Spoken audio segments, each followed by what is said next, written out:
Donc, on va aller à Strasbourg, on va entendre Pietro Mascagni, A Surgical Data Science Journey for Safe Laparoscopic Cholecystectomy. Je pensais qu'on parlait en français à l'Académie nationale de chirurgie, mais allez-y. Madame et Messieurs, bonjour. Je suis très honoré et enthousiaste de vous présenter mes recherches dans une institution prestigieuse et historique comme l'Académie nationale. Comme vous pouvez bien entendre, malheureusement, je suis toujours en train d'apprendre la langue française.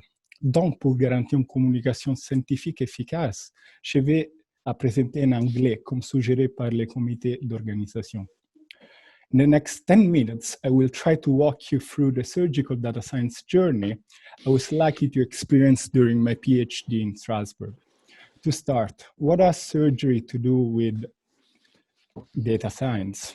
So, well, modern surgery, despite being very effective, is increasingly complex.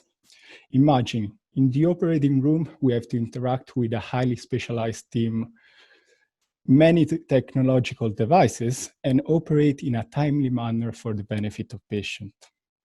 This process demands a high cognitive effort, and any mistake in it can translate into harm for patients.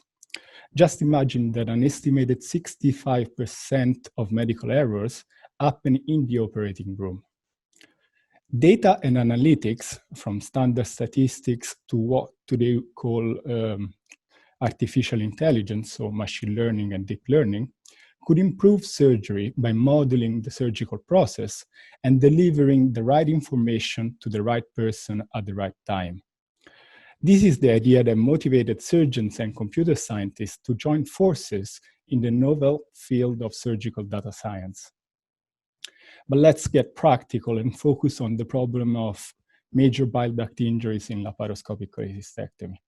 As you can see in this terrifying video, the surgeon here has no hesitation at all in clipping and cutting what he believes to be the cystic duct and cystic artery. But then, just wait a second, okay, here he noticed that the anatomy is not what he was expecting and realizes to have cut through the common bile duct. So this visual illusion causes 97% of this kind of adverse event. Of course, every surgeon believes to be immune to this kind of mistake. But recent surveys have found that more than half of the surgeons experience bile duct injuries in their career, with terrible consequences for patients and for the whole healthcare system. Fortunately, we know how to prevent this illusion since 1995, when Steven Strasberg and colleagues first proposed the concept of the critical view of safety. This was inspired by the technique for secure target identification during hunting, and of course, what used to be done during open surgery. The safety view consists in the clear dissection of the hepatocystic triangle, the exposure of the lower part of the cystic plate, and the vision of two and only two tubular structures, the cystic duct and cystic artery, entering the gallbladder. This technique has been so extensively studied that today all guidelines recommend to achieve it before dividing the cystic duct. However, unfortunately, the rate of major bile duct injury remains stable, at least 3 times higher than the numbers commonly reported during open cholecystectomy. The fact that the critical view of safety is poorly implemented in surgical practices could explain this non-decreasing rate of bile duct injury. In fact, the literature has found that this view is very rarely achieved. It's very difficult to assess, as you can see in the images, and consequently, the reporting of it is unreliable. So these are the 3 issues that I've tried to tackle during my studies. So first, we wanted to promote the clinical uptake of this maneuver through an intraoperative cognitive aid. We were inspired by other high-stake disciplines like climbing or aviation, where cognitive aids like performing a timeout to double-check safety measure with the partner or the co-pilot is a standard practice. We call this quality improvement project the 5-second rule. So in this study, we asked digestive surgeons of the Nouvelle Hôpital Civil of Strasbourg to pause 5 seconds before clipping and cutting the cystic duct to double check the critical view with their assistant. Then we collected data on the procedures performed from the year before to the year after this quality improvement intervention. And then 2 independent surgeons, of course, including me, assessed each video of the procedures through a validated protocol for critical view safety assessment. And these are the results. As you can see, the graph in the center plots the rate of achievement of the critical view, our primary endpoint of the study. And there is a significant increase in the achievement of the critical view of safety. The red dotted line marks the day of the 5-second rule intervention. As secondary outcomes, you can see that surgeons tended to bail out from a conventional laparoscopic cholecystectomy more often, spend more time dissecting the hepatocystic triangle, and better reported this safety maneuver, suggesting an increased awareness towards the so-called culture of safety in laparoscopic cholecystectomy. Then we developed an artificial intelligence model to automatically assess this maneuver and alight hepatocystic anatomy.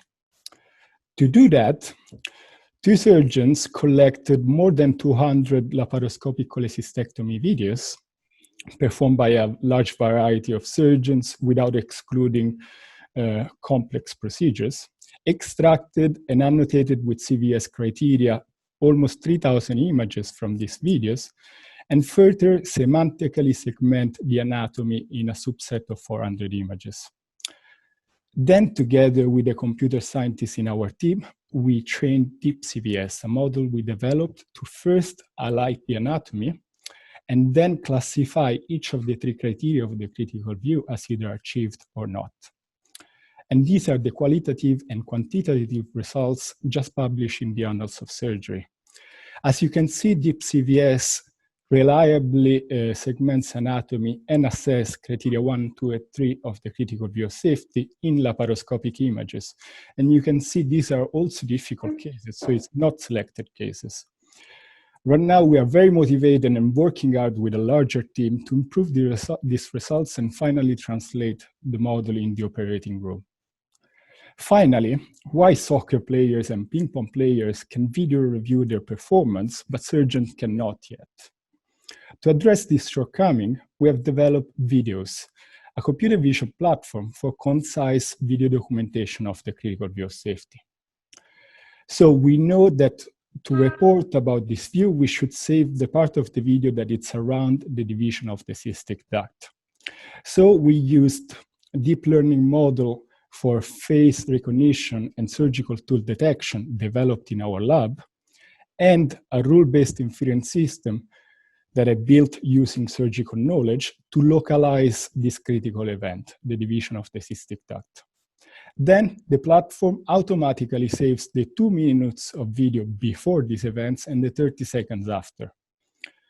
When tested on 100 procedures, some of them, again, very difficult 4-hour-long procedures, the system was able to localize the cystic duct division with an average error of about 1 minute, which can be considered pretty good given that it's less than 2% of the total video duration.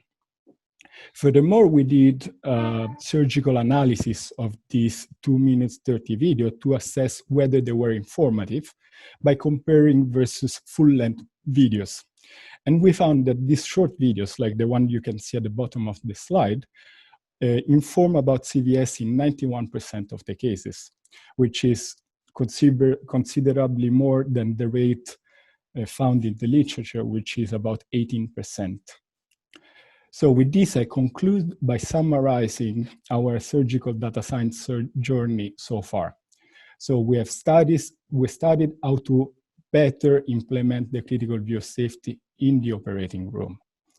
Then we have developed a computer vision system to assess and alight anatomy.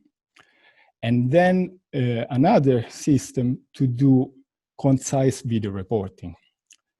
While we are very happy of the work performed so far, there is still a long road ahead to both to impact cholecystectomy patients, but also for surgical data science to really prove its value into surgical care.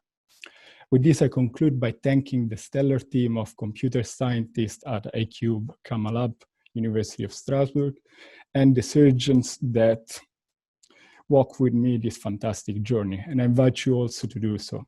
Merci beaucoup. Grazie mille.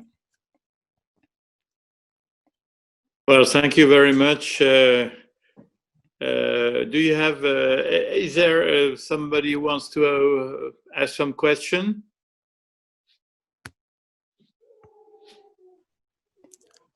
Oui, Jean-Claude? Oui, non, I don't know if I have to speak in English, but je crois qu'il comprend très bien le français. Je crois qu'on a là simplement exactement enfin, ce qui est en train de se passer, c'est-à-dire l'évolution de la robotique vers la phase collaborative, puis semi-automatique, puis automatique par l'enregistrement des datas, etc., etc., etc. Donc, ça se passe avec la collaboration de l'IRCAD et toutes les autres grandes l'INSERM et tous ceux qui sont en train de travailler là-dessus. Je crois qu'ils nous montrent ce que feront et comment on travaillera avec nos robots dans quelques années. Voilà. C'est tout. Merci.